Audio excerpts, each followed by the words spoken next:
बुजुर्ग ने फरमाया, जब तुम दरूद पढ़ते हो फरिश्ते तुम्हारा नाम लिखते हैं और नबी सल्लल्लाहु अलैहि वसल्लम के हजूर पेश करते हैं।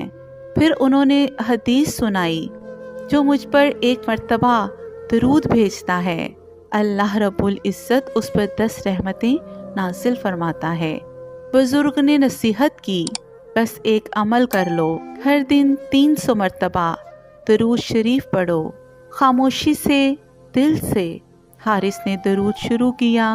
पहला दिन, दूसरा दिन, तीसरा दिन कोई ज़ाहिरी तब्दीली ना हुई। शैतान वसवसे डालता रहा, छोड़ दो, कुछ नहीं होगा। मगर हारिस ने दरूद ना छोड़ा।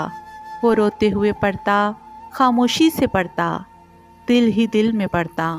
एक रात हारिस ने ख्वाब में देखा, नूर ही नूर, खुशबू ही खुशबू। एक आवाज़ आई, ए मेरे उम्मती, तुमने मेरा नाम लिया, मैंने तुम्हारा बोझ उठा लिया।